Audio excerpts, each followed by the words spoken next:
I mean, I guess it depends on what activists you're talking about. Some of our sources in Baton Rouge, are not against the police chief and are in fact campaigning to support him because they recognize, in some ways, it's an extension of the one of the oldest stories in the country, Jason. Like it's a new take on civil rights, right? Like there was a period where people had to fight for rights that should have been guaranteed.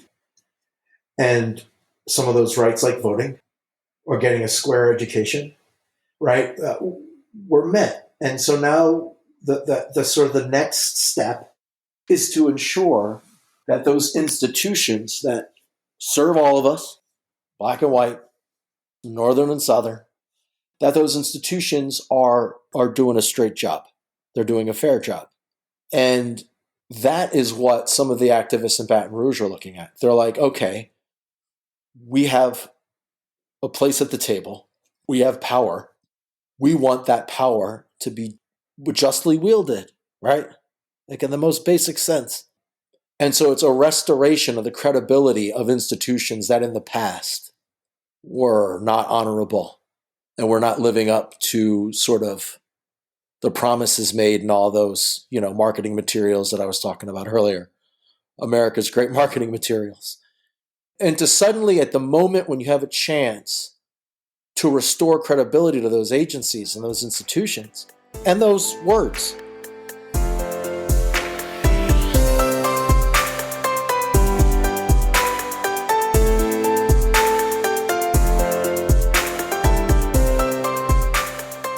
Carl's a great example. I mean, so Carl Dunn, he's now police chief over in Baker, which is a town that's next to Baton Rouge. But he was a BIPD officer, ultimately an administrator. He was the head of patrol, right? He was there for, I think, 30 years, worked his way up through the ranks. And he definitely, he tried to do it right. And at one point he had a unit that was, they were assigned to the highest crime zip codes.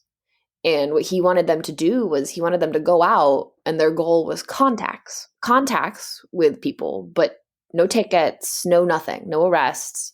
But he wanted a lot of contact. And that unit ultimately, I mean, it got disbanded. It didn't have any support from the department. And then he ended up leaving. So he tried, and he's still trying over in Baker.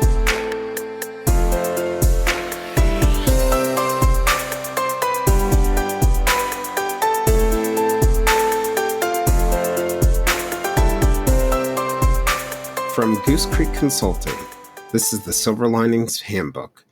I'm Jason Blair. That's Daryl Kahn, a practicing journalist and distinguished lecturer at the Craig Newmark Graduate School of Journalism at the City University of New York, and a specialist in investigative reporting, urban reporting, race in America, and law enforcement. That's also Clarissa Sosin, a writer who has covered local politics, the Liberian healthcare system after the Ebola epidemic, and law enforcement. Together, Daryl and Clarissa have recently turned their attention to the people who police the police. In a series of articles, Daryl and Clarissa explored police corruption, misconduct, and the Internal Affairs Department of the Baton Rouge, Louisiana Police Department. Located on the eastern bank of the Mississippi River, Baton Rouge is the fourth largest city in the deep south of the United States and the second largest city in Louisiana after New Orleans. Baton Rouge owes its historical importance to its location on a bluff upriver from the Mississippi River Delta, which allowed people to build a business quarter that was safe from flooding and to create a levee system that protected low-lying agricultural areas. It is a culturally rich city. It's a city of immigrants from numerous European nations and African people brought to North America as slaves or indentured servants. It was ruled by the French, the British, the Spanish, the Republic of West Florida, the Confederate States of America, and twice by the United States. Baton Rouge also helped elect Devontae Lewis, the first openly LGBT politician in the state government. You can find many different religions in Baton Rouge, from Catholicism to Haitian voodoo. Its main industries are petrochemicals, medical, research, motion picture, and technology. It's also the home to Louisiana State University. Baton Rouge also has a darker side. Its police department was founded in 1865, just after the end of the Civil War. It has a history of police brutality against Blacks and strained relations with the Black community. Most recently, in 2016, two BRPD officers shot and killed Alton Sterling, a 37-year-old Black man. They killed him while trying to detain him. The killing led to protests and demonstrations in Baton Rouge that led to hundreds of arrests, lawsuits against the department for violating the First Amendment rights of protesters. Less than 2 weeks after the killing of Alton Sterling, 3 officers in the department were shot and killed in an ambush by Gavin Eugene Long, who traveled 700 miles from Kansas City to target the officers. Daryl and Clarissa conducted a close examination of internal affairs reports, dashcam videos, and other evidence. They interviewed complainants, their families, and lawyers. They uncovered questionable injuries, shootings, and other revelations. Their work has uncovered significant discrepancies between officer and citizen accounts of police abuse, discrepancies that raise serious questions about the behavior of officers involved in the integrity of the Internal Affairs Bureau of the Police Department. In some cases, officers rose through the ranks of the department and its union to positions of power after being cleared. And despite a policy requiring complainants to be notified of the outcomes of investigations, no one interviewed for the story ever received an update. Today, we're going to step back and discuss what it's like to be a police officer, the expectations of the communities being policed, the purpose of policing, the organizational culture of police departments, and their political overseers, all of which may lead to and contribute to the challenges that Daryl and Clarissa uncovered.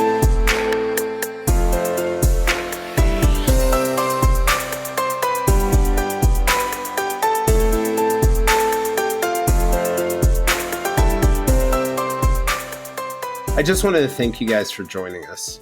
Well, you're welcome. Thank you for having us. Yeah, thanks for having us. Of course.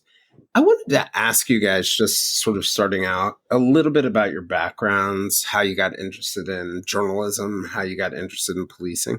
So I actually started off with an international focus. My first real journalism job was at a really hyper-local paper outside of Boston, taking photos of like senior citizen events and ice cream days at the library. But right after that, I was doing photojournalism in South Africa.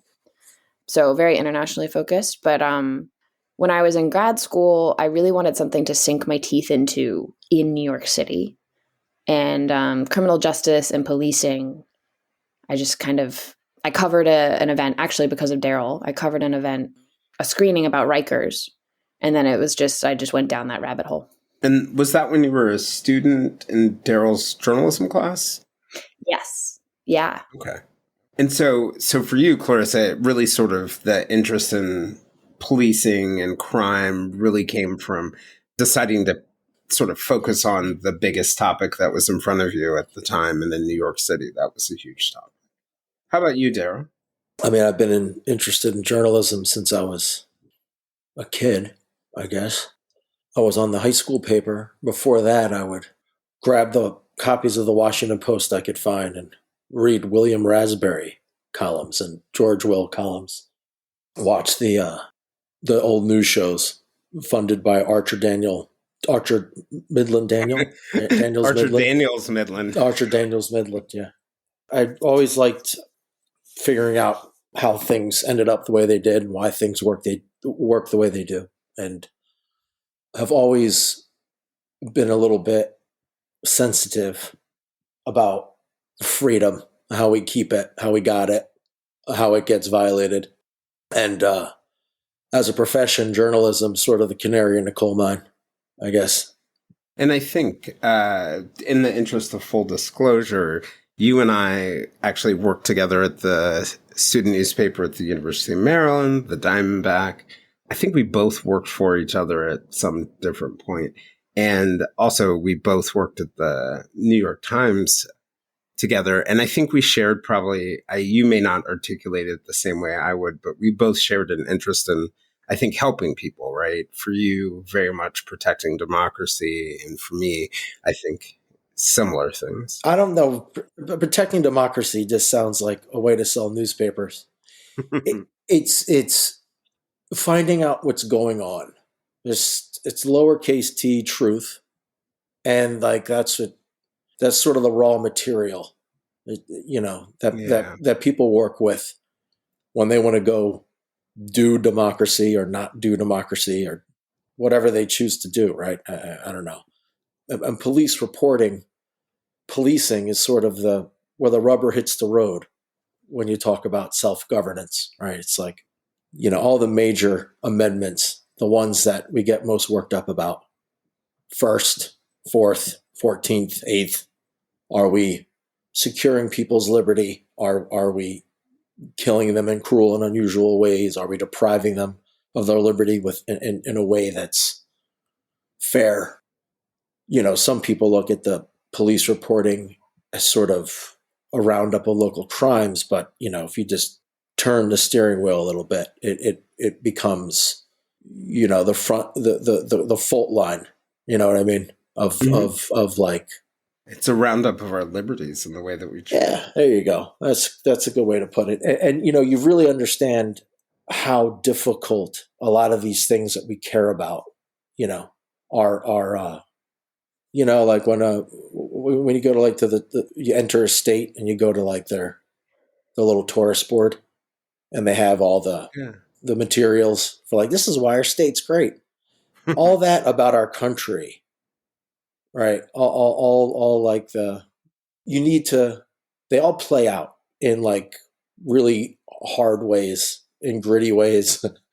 And you as a reporter need to go show people that the public interest and liberty clash every night in some way in any city in America. And like, I don't know, a reporter's got to be the one that goes like, yeah, here's what happened.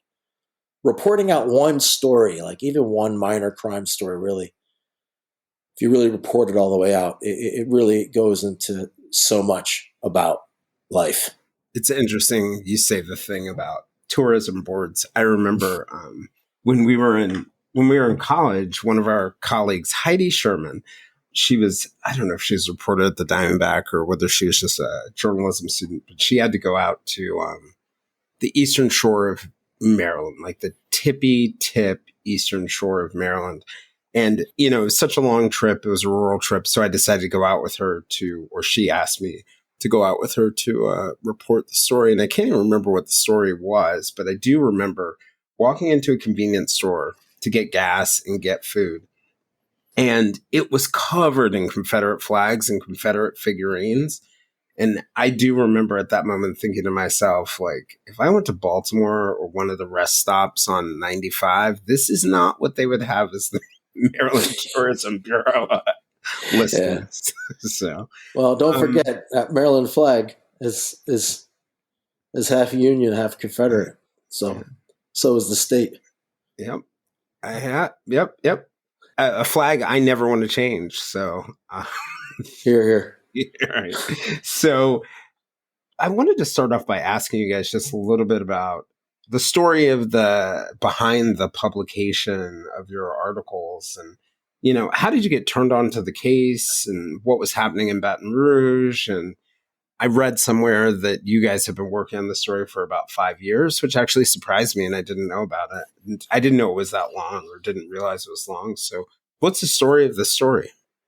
Well, yeah, we have been working on it for 5 years. There's probably 6, right, Clarissa? Really? No, we just passed the 5-year mark in March, end of March. Yeah. I posted on Instagram a photo of like New Orleans when we were flying in, and it was 5 years ago, I think. But yeah, we had a lot of delays. The pandemic mainly.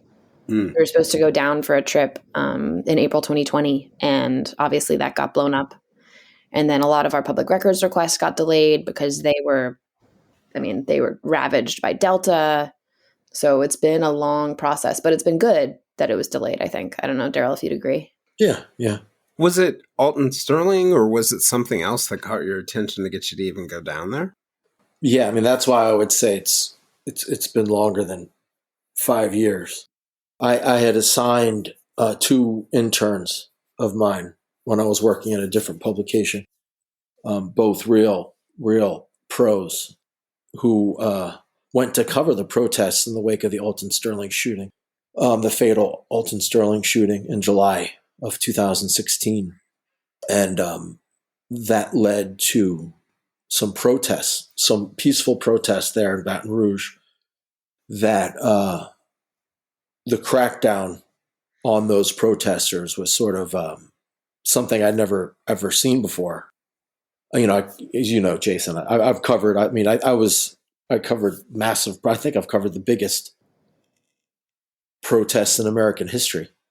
The ones in New York, and in DC, and I've covered just too many to count. I don't know if you remember back when George Bush was running for his second term, the RNC was at the Madison Square Garden, and for basically 6 months I was on the protest beat. There were big protests, there were little protests, there were leading up to it. It was, and I'd never seen anything like what my reporters were sending back to me. And at the RNC, was it similar in the sense that at the RNC, there were enormous protests, but the police response to it was kind of beyond the pale, as I recall. What, an RNC? Yeah. No. Nothing. No. I mean, the peaceful protests were, by and large, I mean, what happened in New York, I don't want to get off track, but what happened in New York was a bunch of people who didn't deserve to be arrested did get arrested. Right. But it was in, and I'm not diminishing it. I've been arrested reporting, and I've been so I'm not diminishing it, but it was all in a very, for the most part, banal way. If you were in an area, they sort of wrapped you, they sort of circled you, arrested you. The technocratic mayor we had didn't put a lot of stock into Madisonian values. So you just kept people sort of in lockup, even I think in the sanitation Is that Mayor basement. Bloomberg? That'll be Mayor Bloomberg. But when there was violence the only time I saw the police respond violently is when the protests got violent, destruction, attacking police officers, etc. This was not the case in Baton Rouge. In Baton Rouge, we had a protest that was incredibly peaceful, that in fact, like, more peaceful than most even minor protests in New York, right? You often will see like a trash can getting grabbed and thrown, and shit getting kicked over. Baton Rouge was as peaceful a protest as I've seen. Reminded me of what footage from the '60s when there was people organizing strategically to be peaceful, right? To demonstrate, like Selma or Orangeburg or any, the big one, small, everything in between, right? Even you think about the sit-ins where people were sort of had sort of angelic calm in the face of people screaming and being violent. And you just had the police respond in an overwhelming force, using weapons designed for war and in foreign countries, gas masks, long guns, dragging people, beating them despite them following the commands that they were giving them. And it was the combination of the Sterling shooting and that response, right? Like the police kind of tipped you off to something's wrong in this department. Well, what's going on, right? It's just a journalistic question, like curiosity. Like, well, what's going on here? Like, how did we get here? And that reporting revealed, I think, a lot of people telling my reporters on the ground, like, this has been going on forever. This has been a simmering tension. Like, no one's listening to us. And, that was it, I think. Then that says, okay, wait, and then you just start asking, like, your basic 5 W's and take it from there. Yeah. But Clarissa, I guess you can talk about why we were flying in that day. Yeah. Well, so we'd just finished covering the March for Our Lives down to Washington, D.C. And we were editing that video together when we found out that the state attorney general was going to announce whether or not he'd be charging the officers who killed Alton Sterling. And that was like the last line. Like the city wasn't going to charge them. The feds weren't charging them. Like everybody was declining to like take any action.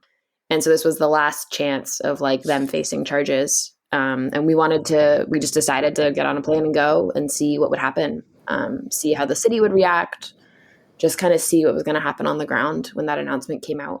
So you had gone down to DC from New York. You had gone down to DC to cover the protest. March for Our Lives, that was the student gun control one, right? Yes. And then went back to New York and then immediately flew down to New Orleans. Yes. It was a wild day, or a wild week, essentially. We booked our ticket to New Orleans like 5 hours before the flight took off. It was like 2 a.m. and we had a like 7 a.m. flight. Oh, wow. Yeah. It was a little nutty. A little nutty. When you got down there and, you read the report, I guess, read what the state attorney general had to say, and you got down there, what did you find? I mean, it was really quiet. The first thing we did was head to the Triple S Mart where Sterling was killed, because we thought some people would gather there, and there were like a handful of activists, protesters, but that was it. It was quiet. The city was like deadly quiet. Right, Daryl? I mean... Yeah. I mean, I remember a handful of sort of supportive honks from passing cars, Yep. One striking image to me, Jason, was there was a guy. So the Alton Sterling encounter began with an anonymous 911 call of a man with a gun and it was Alton Sterling, who was behind a sort of a ramshackle table selling CDs. Just out on the street? No, in front of the Triple S Mart, which for New Yorkers is sort of like a bodega. It's like, hey, it's a bodega with a parking lot, Okay. Sort of we like call that a convenience store down here. Yeah, right. I forget. 7-Eleven. You forget. It's like half 7-Eleven, half bodega, right? Yeah. Right. It's got, and there's a lot of like in that city. There's a lot of activity that might happen in those parking lots, right? And so Sterling was selling CDs the day he was killed, and when we went on the day the state attorney general made his announcement, there was another guy with another sort of fold out ramshackle table selling CDs, just like Alton Sterling. Oh, wow.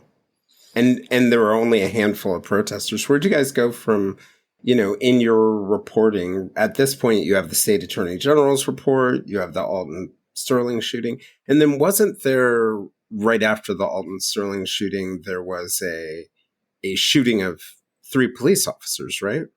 2? No. More. More. Okay. It was more. 4 ultimately died, right? 4 died, 6 were shot. And one died recently. Yeah. Yeah. Oh, wow. His, like injuries. Oh, wow. Yeah. And so that's sort of like the raw material that you're starting with. Where do you go from there? Well, so that day at Triple S Mart, we actually met this woman named Rosalind, who's just she's an integral part of North Baton Rouge. And she introduced us to the first case other than Alton Sterling that we started looking at. This young man, Calvin Toney, who had been shot in his apartment complex by the BRPD. And what was up in the air was whether or not he was handcuffed when it happened. So later that day, Rosalind actually took us. We went and met Tony's mother, and we interviewed her and Tony's sister, and we walked around the complex. And that's kind of really what got us going down this path. I remember back in 2020, because I hadn't heard of the Calvin Toney story, but it was mentioned in an article. It was in the Virginian Pilot, which is the Virginia Beach newspaper, and it had been a similar kind of scenario where a black man had been shot. At some point, it was after he was being escorted out of the mall and in handcuffs. And one of the really interesting things about that is that the Virginia Beach Police Department apologized. The officers essentially said, "Oh, at that moment, we didn't realize that he was in handcuffs," or whatever the backstory was. How did the Baton Rouge Police Department respond to that story? Or incident, I guess. Well, The officer got a Medal of Valor. Oh, wow. That's the opposite of what you would think would have happened.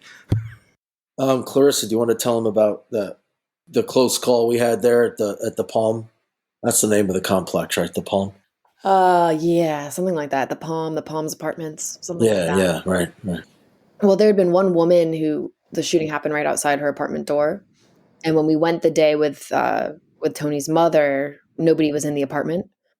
But we went back like the next day or a couple days later, really soon after, and we went and she was there. We talked with her, we interviewed her, and on the way, we actually sent a request to the Baton Rouge, to the BRPD, asking them for more info on the shooting.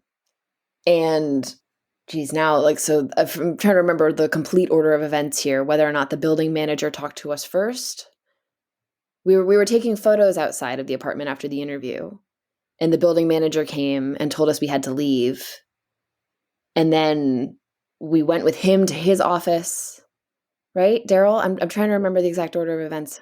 Yeah, and then we sent I'm blanking on the guy's name. The guy at the press office at BRPD. Coppola. What is it? Coppola. Coppola, right. I think I may have sent what was probably, in retrospect, a snarky comment. I said, we're here now. I said something like, it's okay. Well, that's what the address was. Yes. And I said, we found it on our own. We're actually here now, exclamation point. And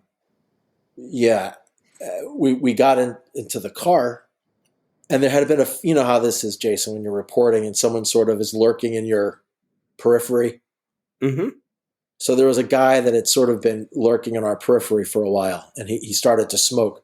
And I got out of the car and walked over to him and interviewed him. And he said he knew Calvin and like told me a little bit about him and told me about sort of, you know, that night, because apparently that night was a tinderbox. It was a really, it wasn't too long after Alton Sterling, and like it came close to there being civil unrest. And I got the guy's number. I got back into the car, and almost as I sat into the car, Clarissa was in the passenger seat because she had all of her gear. As I get into the car, Clarissa, like, I don't know, how many cars did you say? At least six patrol cars just pulled in, and they parked kind of haphazardly around us. Lights and sirens flashing? No lights and sirens, but they just pulled in. They screeched in. Everybody got out, and they just walked straight for the spot where Calvin Toney had been shot. Oh, wow. And we just were sitting in the car and slowly backed out and drove away. They were looking for you all. Yeah. That's what we Wow. assume. I mean, No, another member of the department told us later that they were there to intimidate us. We asked like how far that would have gone, and he said, they're probably just going to scare you a little bit. But what does that mean? I don't know. It's I have no a little idea. alarming. I have no idea how easily I scare. I'm glad we don't know. Wow. So what did you guys find out about Calvin Toney and his shooting?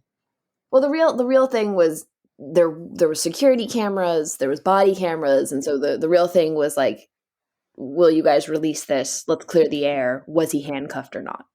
Right, because so that was the angle of our story.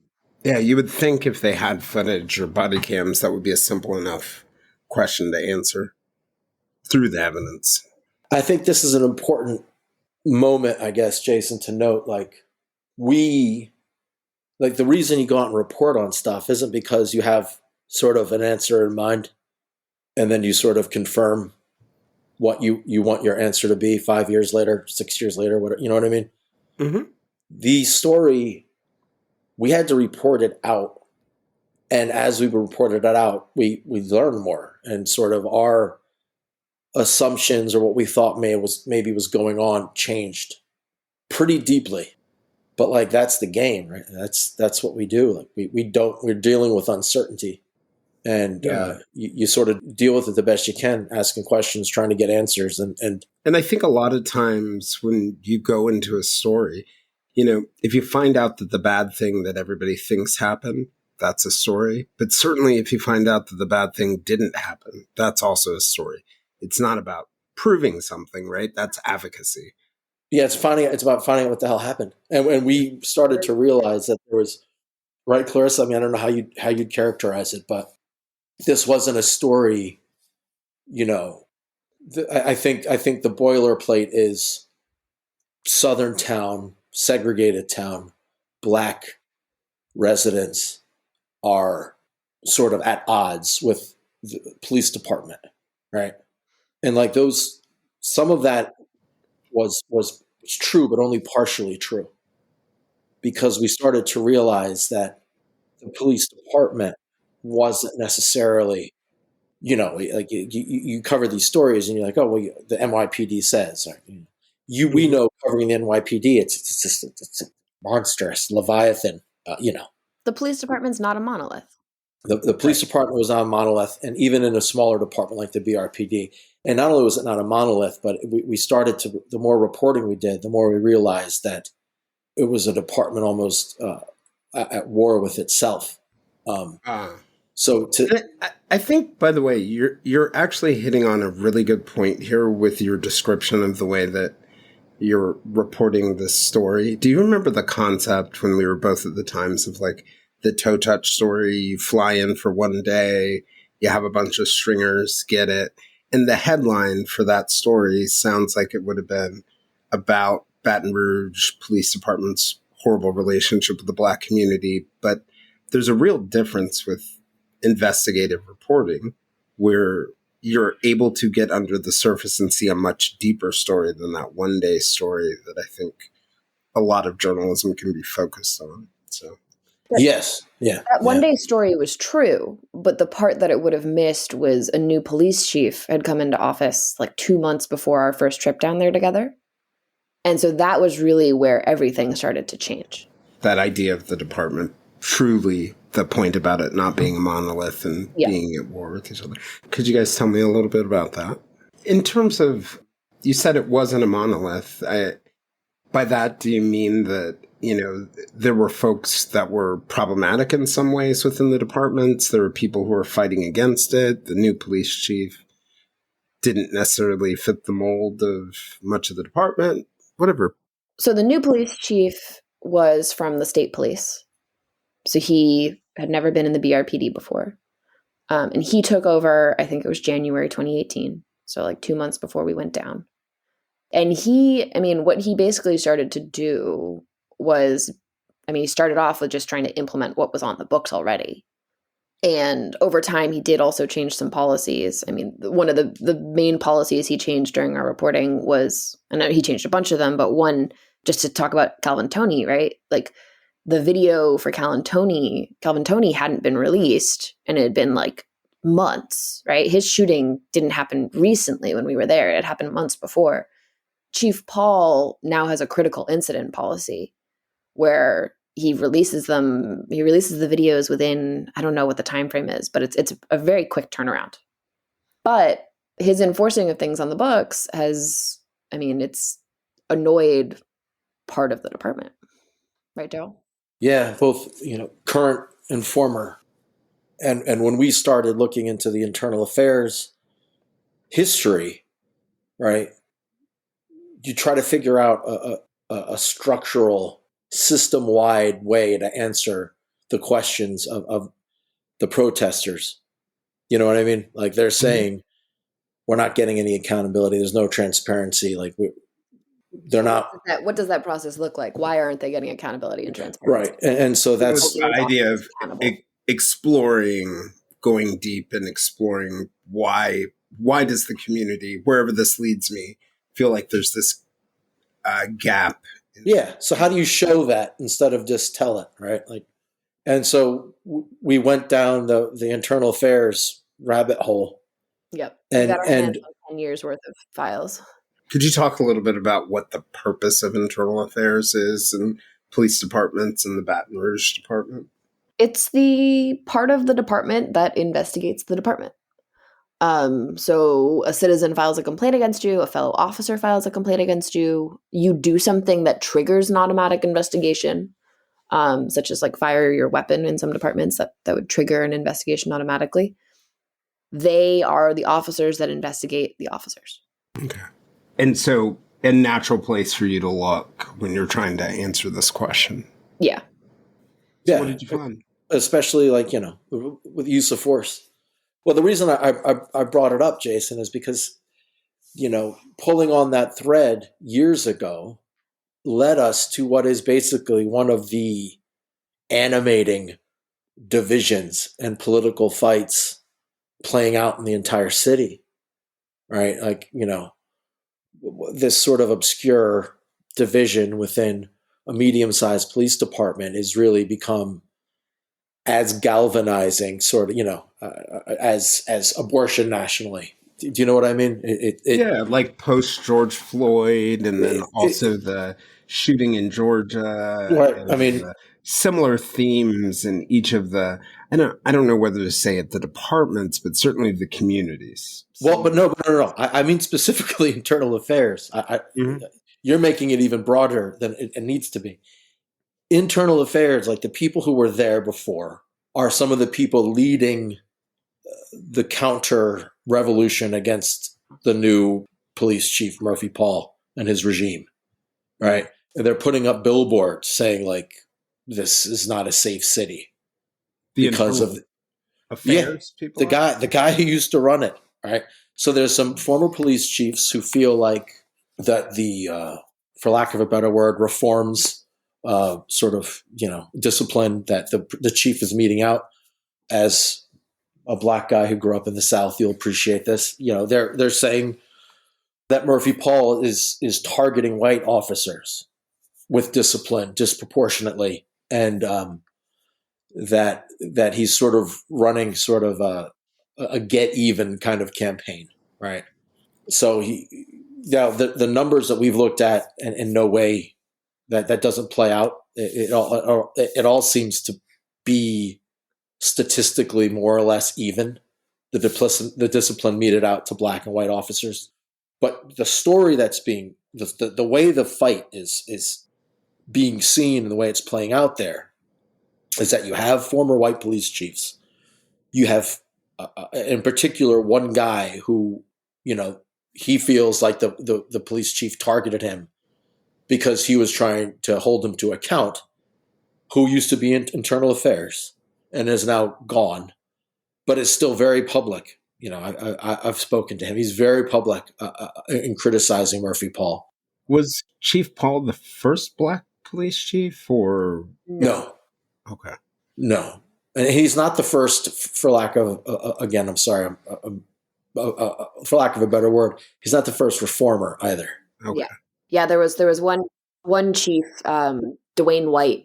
I forget exactly his years. I want to say they were in the early 2000s, maybe something like a little bit later than that. A little bit later than that. Yeah. He tried to also kind of reform and looked into internal affairs, and he got run out of the department. They unearthed text messages between him and his mistress, and it just. When she says they, she means the police department. The police department did. Yeah. Yeah. And that they took the woman's phone and they published the texts. As a part of an official investigation, or? The official, semi-official, formal, informal, all of the above. They got rid of him. Yep.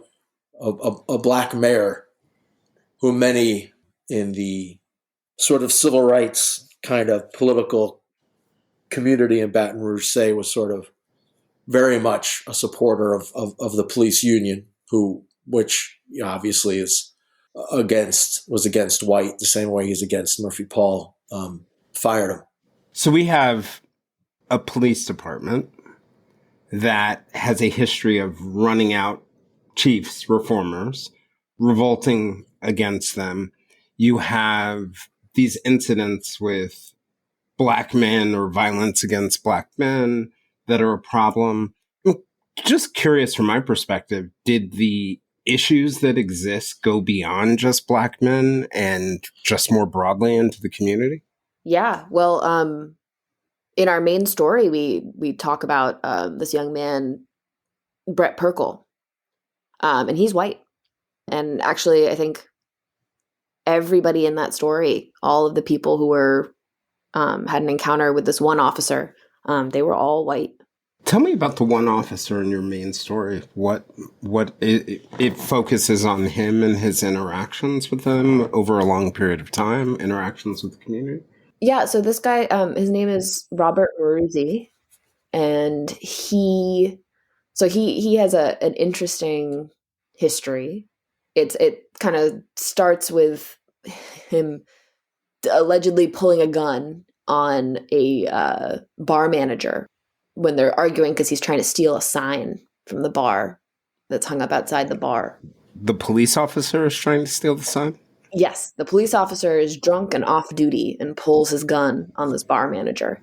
And his buddy, who's also a police officer, who's with him, has to like restrain him and throw him. There's surveillance video of it. He's like, they put him in a pickup truck. He climbs out of the pickup truck, and so he gets fired for that. But then he actually gets reinstated back to the force. And then a few years later, the young man I mentioned, Brett Perkle, he bashes Brett Perkle's teeth in during a raid for marijuana. Brett's at his friend's house and they're just playing music, and his friend is the one with the weed, and they come in and Brett's face he's still missing teeth. He wants to get taken out. He's got fake teeth, but they're hurting him. And so he does that. Then there's an LSU student who he tasers because the LSU student's drunk, and there's another woman that's mentioned in a deposition. We don't really know the full details of that, but that was a traffic stop. But yeah, he kind of keeps having these incidents. The Brett Perkle case, the city lost in federal court. Perkle sued and won.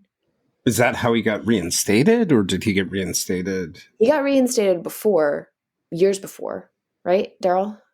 Yes. Yeah, he got reinstated years before. Was that by the police chief, civil service board? Okay. Yeah, he got reinstated by the police chief. Black police chief. Yeah. Chief LaDuff. Who is also the chief who decided to fire him, or was it previous chief? No, it was, same one. Okay. Was he under pressure? Is that why he decided to do it, or? We tried to talk to him, Jason. He didn't return our calls. Okay. There are some statements in the internal affairs report that go into why they all seem a little bit. And in the deposition. Yeah, and in the deposition. What were those reasons? He had to go visit his sister and couldn't go to the to the hearing. What we've heard and what we've been told is that he. Who's the he that you're talking about? The police chief at the time. The black. I think Chief LaDuff was the first black police chief in Baton Rouge history. He what people have told us is that he was facing pressure. He wanted to keep the peace, and so he brought him back into the fold. But keep the peace in his department. Within his department, yes. Okay. Yeah. The thing I haven't mentioned yet, though, about Maruzzi is he then became the department's representative on the Civil Service Board, which is where if you get disciplined, you go and appeal your discipline. If you get fired, if you get suspended, whatever. So he was the police representative on that board. Who was he appointed to that board or elected to that board? He's elected by the union. Okay. Elected by his fellow officers. Yeah. So it's essentially a situation where the officers themselves are voting a guy who has a long and probably public history of questionable behavior onto the board that reviews people who have questionable behavior. Yes. That's very succinct. They reelected him during all the George Floyd protests that one summer. Wow. Yep. Wow. Now he stepped down. One thing that we sort of go into detail, not in this story, but in one that's going to follow, it's sort of a follow to this IA investigation. he stepped down, and then the gentleman who I mentioned before, who was in IA, he took over. The guy who sort of spearheaded the resistance to Chief Paul's regime. And then he was in that same position that Muruzzi was in for a while, and then he too stepped down. Oh, wow. You mentioned a federal lawsuit. What was that? Clarissa, that you were talking about, that was... Oh, the Perkle one? Yeah. Yeah, so Perkle sued the department. He sued the department for a few abuses, and he won. He won. He didn't get much money. He got I think $25,000, but he did. He won in federal court. Oh, wow. So you're saying that this is going on within the department pre-George Floyd. During George Floyd, it's sort of the department itself or its officers reaffirm their support for people who are sort of a part of this counter-revolution against what we've been seeing. Has the department had a long history? I'm sure you guys have looked into its history, a long history of challenges like this. And the other question is it singular? Is Baton Rouge unique or worse compared to, compared to what else is out there in similar departments? I guess what I'm getting at is there other chiefs facing this balancing act where they're trying to do reform, but their biggest risk is, or one of their big risks is their department revolting against them. And part of the reason why I'm asking is that's not something that we normally see in the news. We hear about the communities sort of revolting against them, politicians, but I don't read often about departments, revolting against major police departments. That's a whole lot of questions you just asked. I mean, so it was my White House press conference question. Yeah, got to get them all in.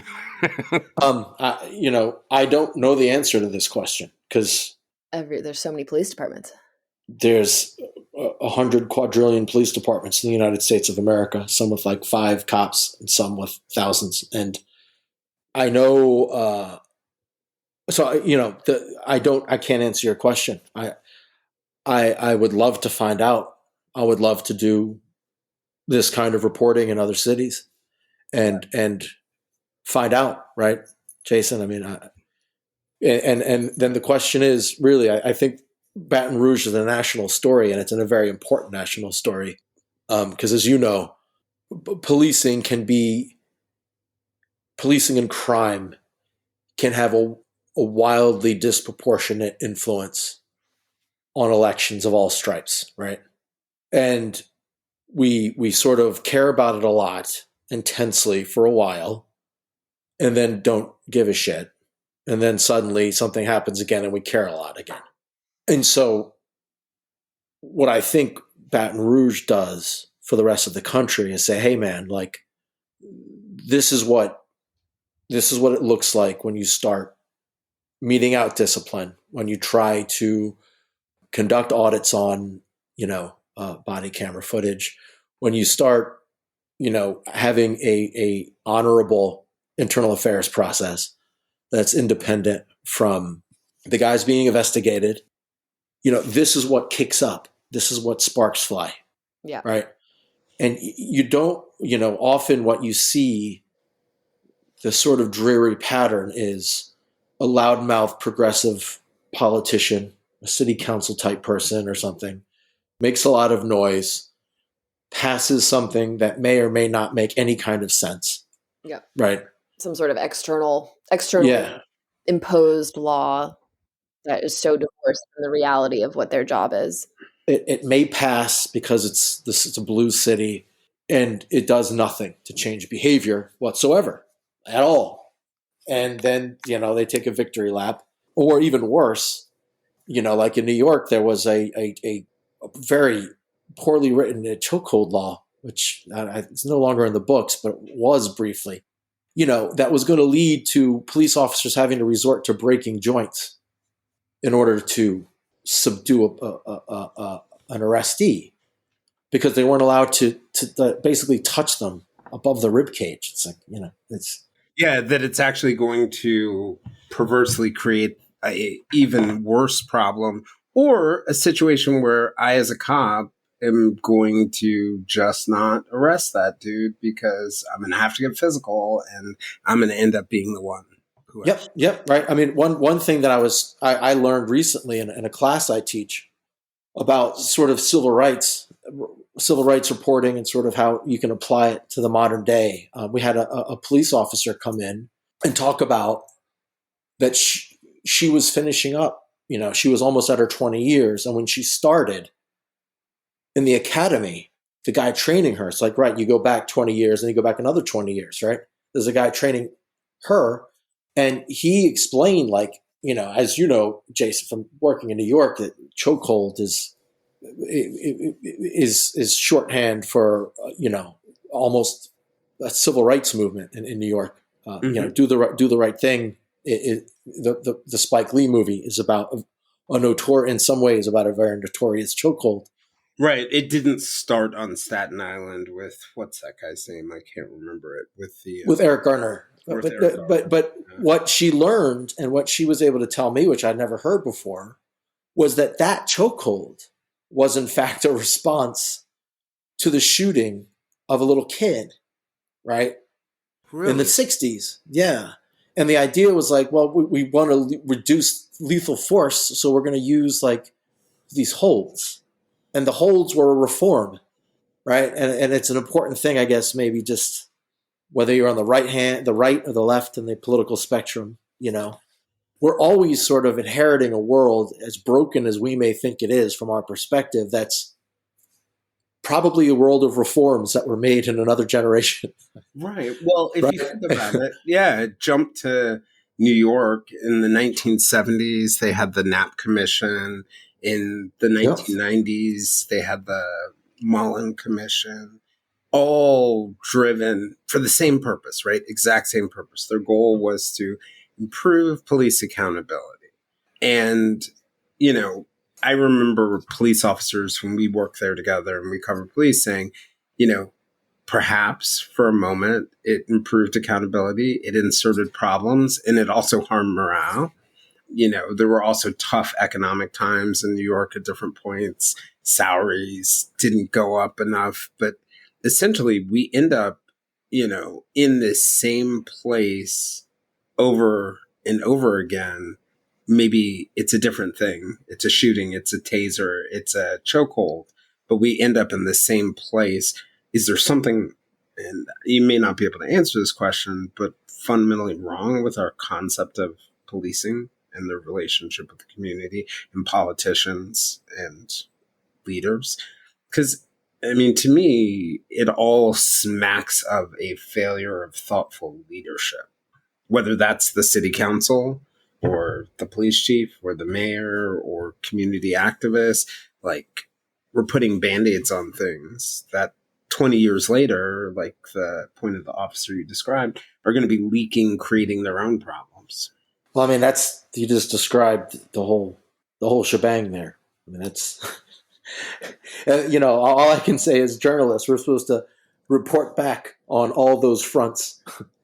The activists, the legislature, the executive. I think you mentioned unions. That's all we can do. That's what, hopefully, that, I guess the danger is that there's so little good reporting going on now. There's that's not happening. And the fourth estate and cities around America are so depleted that they're not reporting that back. But, that's it. Those are all the institutions. Those are all the players. They all have different agendas. They're not, the important thing is that you, a citizen, don't confuse propaganda with meaningful change. Well, what is the role to that point of journalists in holding police accountable? Well, it's not just police accountable. That's the wrong way to look at it. The whole policing enterprise. Well, because to make sure everyone's right, like the problem with reporting saying we got to hold police accountable, it assumes that the police are constantly and always in the wrong. Mm-hmm. right? And then the stories that we write are going to be like, No. Because the concept of accountability, that I hold myself, accountable for my actions, that other people are holding me accountable. Every company that goes through an audit does it once a year. Sometimes there's no issue. Sometimes there is.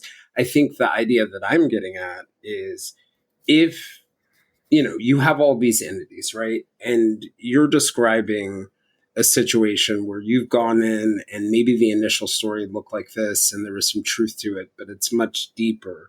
That journalists are kind of in a unique position in my mind to hold all of those people accountable, right? The police union can't really hold the mayor accountable.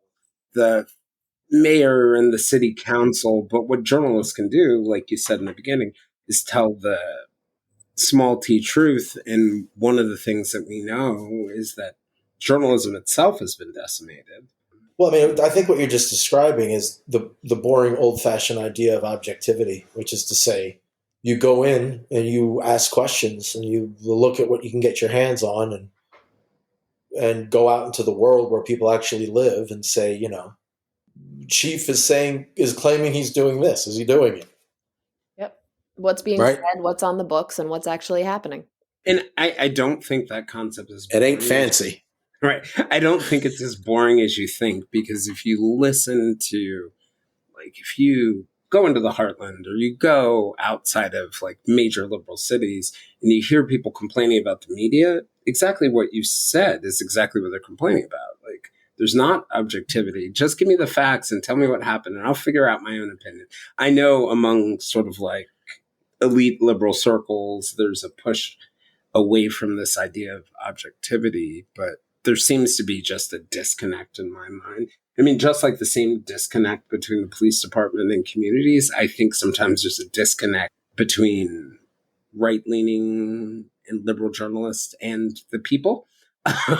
So I take your point on that objectivity. I was wondering, so looking at it, did you get a chance in your reporting to sort of talk to police officers who are just on the ground, doing their job, stuck in the middle of all this stuff? Yes. Yeah.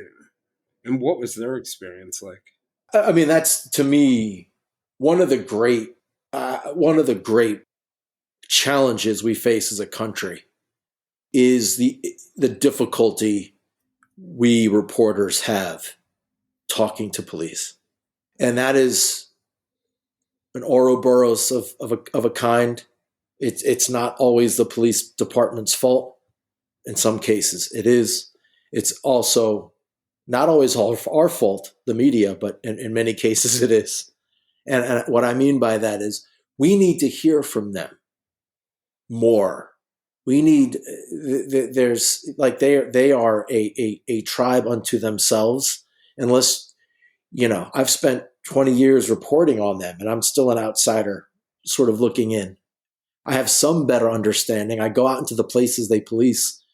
I go out and sort of the same world they go out in, but I'm not in their precinct commands. I'm not going and getting drunk with them every night. And by that, I mean, there's the police officers who have to deal with the messiness of human affairs, mm-hmm. are basically ordered not to talk to us, and they'll get their overtime pay stripped. They'll get their right to promotion stripped. They'll lose vacation time. And nobody wants that. Nobody wants that. But we need to hear from them when something happens. Right? We need to understand. And we don't get that understanding. I want to hear from all of these officers, right? And instead we sort of get the sanitized PR version. Now, the other half of that is reporters do a terrible job a lot of times covering police and what happens out there. And it's rough out there, man, A lot of reporters need to just understand what the day-to-day is like. Yeah, they need to understand the day-to-day. I mean, one of my friends and sources in New York City cut off a reporter because, the reporter was saying, what you're telling me about such and such isn't true. And she was like, well, have you gone out to my precinct and looked for yourself?"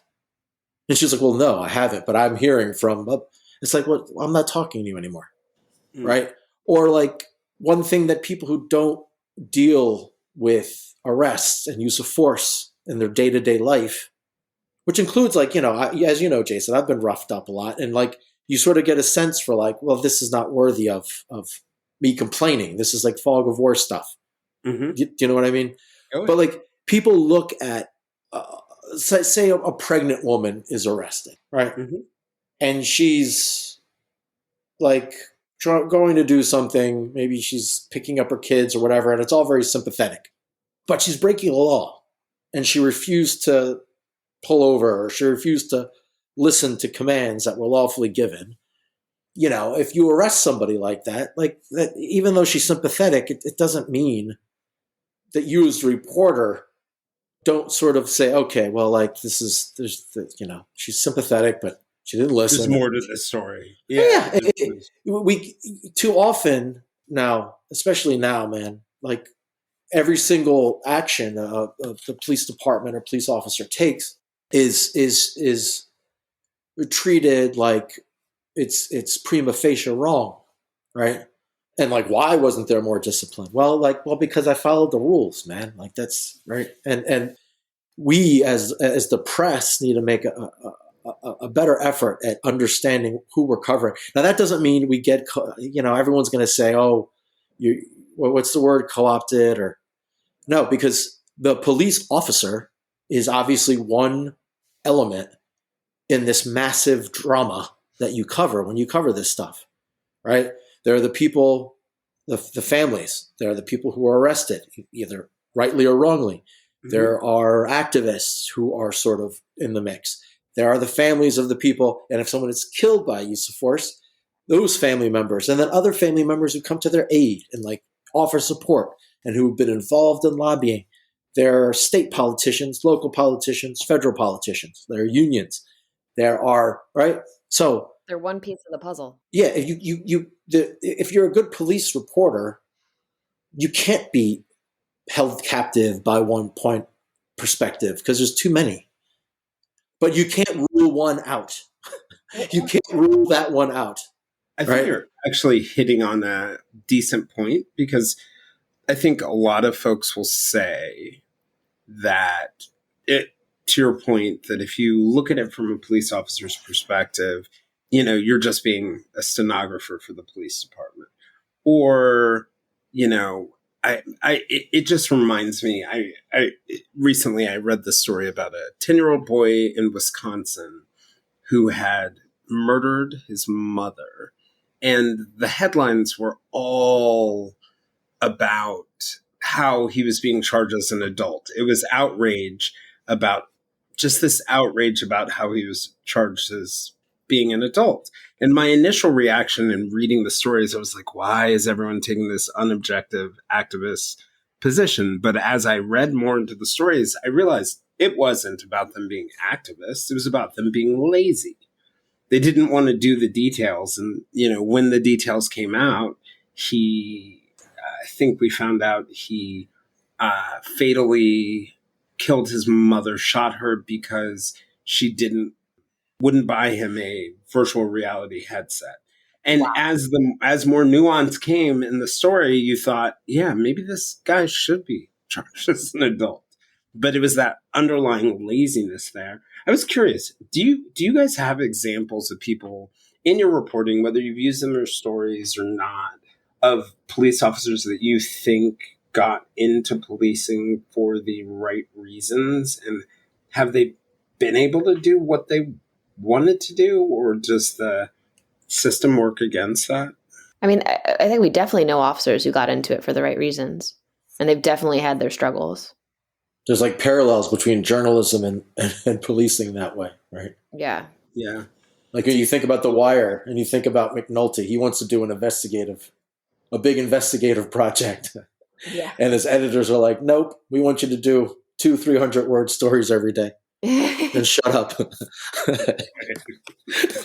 So I don't know, Clarissa, what do you think about Carl? I mean, I think Carl's a good example Carl's a great of example. I mean, so Who's Carl? Carl Dunn, he's now police chief over in Baker, which is a town that's next to Baton Rouge.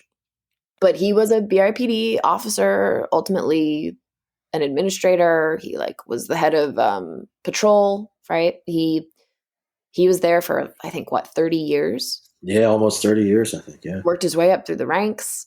And he definitely he tried to do it right. And at one point he had a unit that they were assigned to the highest crime zip codes. And what he wanted them to do was he wanted them to go out, and their goal was contacts with people, but no tickets, no nothing, no arrests. But he wanted a lot of contact. And that unit ultimately, I mean, it got disbanded. It didn't have any support from the department. And then he ended up leaving. So he tried, and he's still trying over in Baker.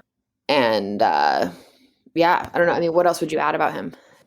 He's trying to put his money where his mouth is, right? Yeah. He says, he's there's a lot of crime. It's a very, very poor place. I think it might be one of the poorest towns in Louisiana. It's right up there. And, he is an interesting guy because he doesn't use any sort of he doesn't use any of the kind of Orwellian DEI language that's so popular right now. But he in some ways is trying to say, look, if you want to lower crime, you need to not be looked at as an occupying force. Right? He's a conservative guy.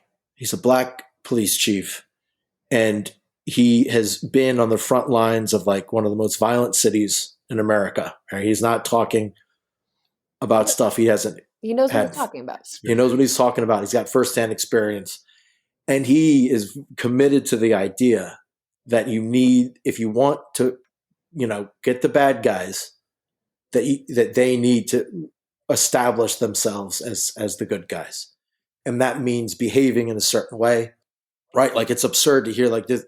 He had quotas for contact without arrest or tickets, right, Jason?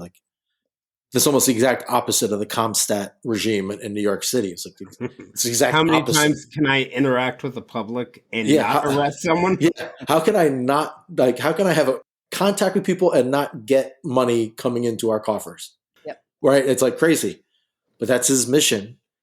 And so I think that's, I don't know if that answers your question, but that's and that's, yeah. I mean, and he's an example of law enforcement that we can get to talk to us. Yeah. And those are stories that you get to hear. I literally can't answer that other question because I'm not doing reporting in those places.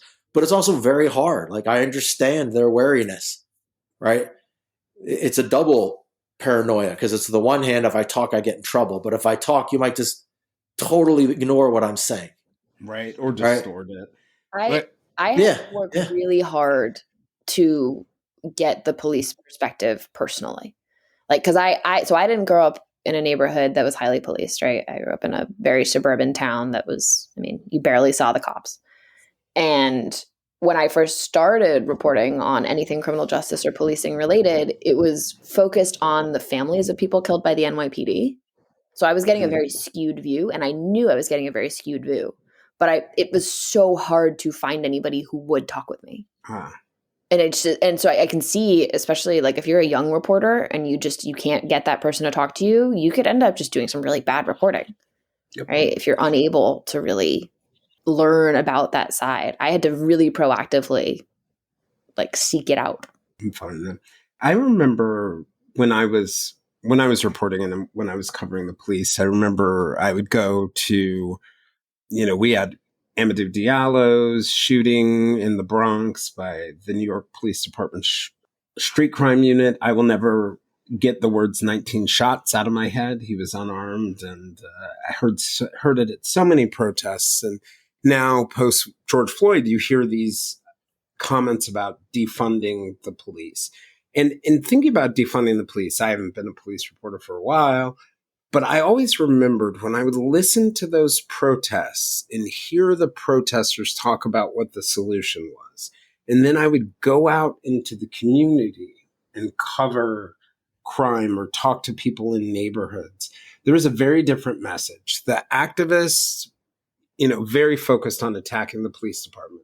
But the little old black lady on a stoop in East New York, Brooklyn, just wanted more police. They just wanted them to stop harming unarmed black men, but they actually wanted more policing. And I'm just wondering, is this gap between, I think, what activists and politicians are saying and what communities really want and need part of the reason why we can't get reform right? So my favorite, not my favorite, but I was covering politics in New York during the George Floyd protests, specifically on Queens. And I remember there was a city council member for a city council member out in the Far Rockaways, and he was running for a borough-wide office. He was going to become the borough president. That's like a county in New York. Yeah. Essentially, he wanted to like run the county, and his district, though, for decades had been fighting for a new precinct because their precinct was overstretched. And they really wanted a second precinct. They wanted faster police responses. They wanted more cops. And they'd finally gotten it approved like pretty recently. So he runs for borough-wide office, starts to cater to the like white progressives who are like a strong voting bloc in like Long Island City and Astoria, starts to become more defund the police, right? Ultimately, his district loses the funding for their precinct. Oh, man. The funding for the precinct then gets put towards a community center that already existed in a different district. So it's not even like they then built a community center in their district. It's like it gets put in another district. Man. And then he becomes borough president, and the new city council member who wins in the special election, she ends up getting the money back. And I don't know where that stands now, but she was like, no, we want that precinct. Like, but that was a great example in my mind of like the complete disconnect between like the activists and like the communities that like were really getting policed. It was fascinating to watch play out. Wow. And I also remember like there were city council members in the Bronx who were getting like threatening phone calls from activists, but like they were like, it was wild time. But it's almost like listening to the carnival barkers. Maybe the politicians need to go door to door in their own neighborhoods too. How about you, Daryl? Do you think that there's a gap in what activists are calling for and what people in communities really want and need, and maybe a gap in what journalists are reporting? I mean, I guess it depends on what activists you're talking about. Some of our sources in Baton Rouge, are not against the police chief and are in fact campaigning to support him because they recognize, in some ways, it's an extension of the one of the oldest stories in the country, Jason. Like it's a new take on civil rights, right? Like there was a period where people had to fight for rights that should have been guaranteed, right? And some of those rights, like voting or getting a square education, right, were met. And so now the sort of the next step is to ensure that those institutions that serve all of us, right, black and white, northern and southern, that those institutions are doing a straight job. They're doing a fair job, right? Yeah.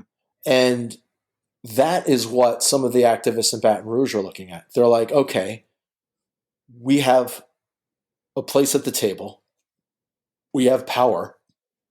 We want that power to be justly wielded, right?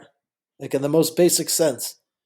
And so it's a restoration of the credibility of institutions that in the past were not honorable and were not living up to sort of the promises made in all those, marketing materials that I was talking about earlier. Right. America's great marketing materials. Way to bring it around. So right. So that's, and to suddenly at the moment when you have a chance to restore credibility to those agencies and those institutions and those words, right?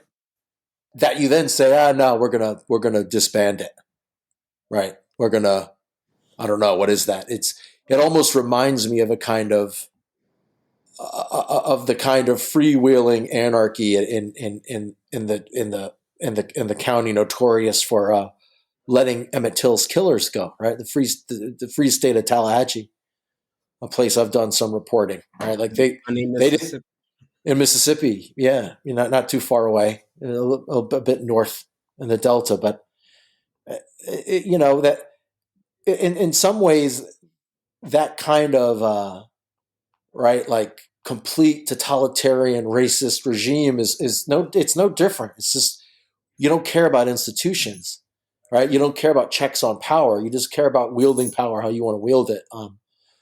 So I don't know, man. I don't know if that answers your question. It does.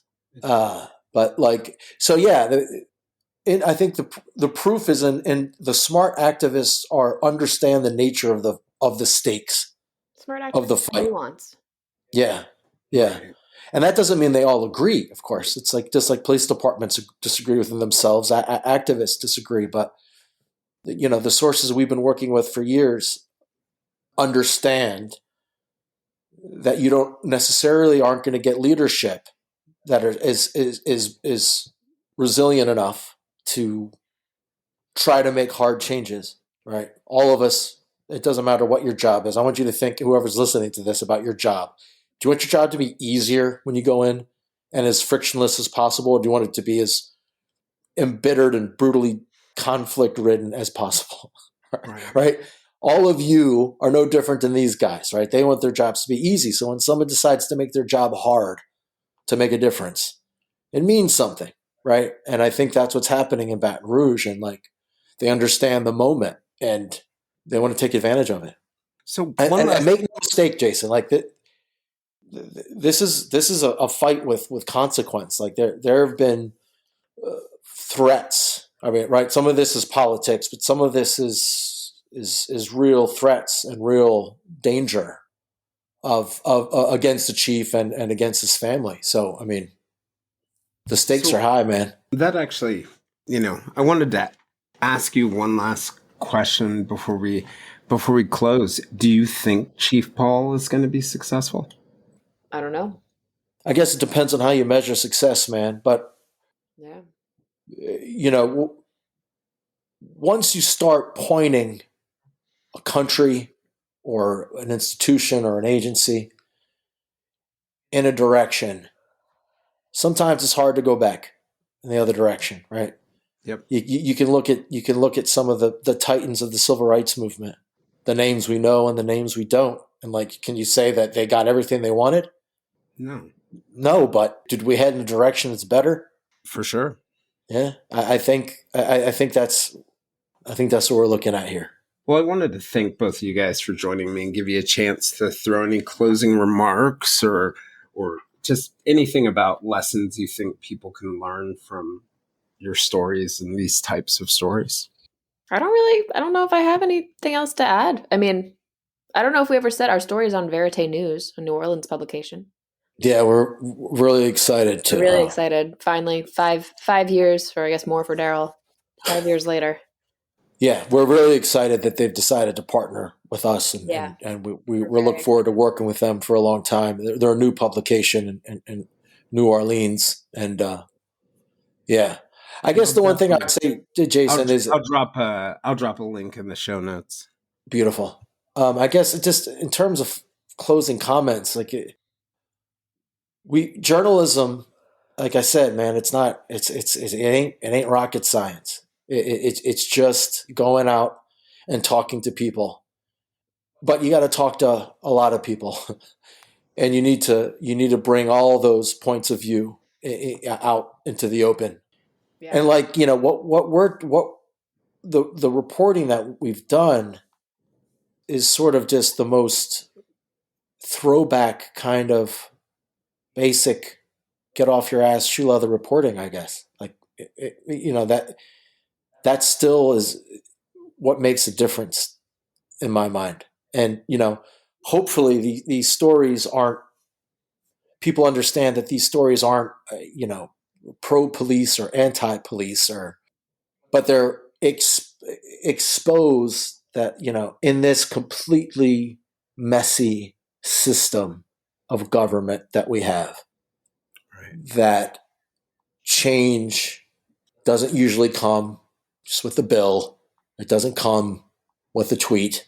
It doesn't come with a protest, right? Or a billboard. It is this raucous mess. And like, the more I think people who care about these things understand, like, if you're not looking at a raucous mess of some kind, then there's some dimension that you're missing. Well, right. To add to that, you don't know the story. You can have an idea of what you think it is, but with that mess, you have to be open-minded that you might actually be making a left turn when you thought you were making a right. Thank you all for joining us for this conversation with Clarissa Sosin and Daryl Kahn. We're looking forward to being with you all again on the next episode. I'm Jason Blair, and this is the Silver Linings Handbook podcast.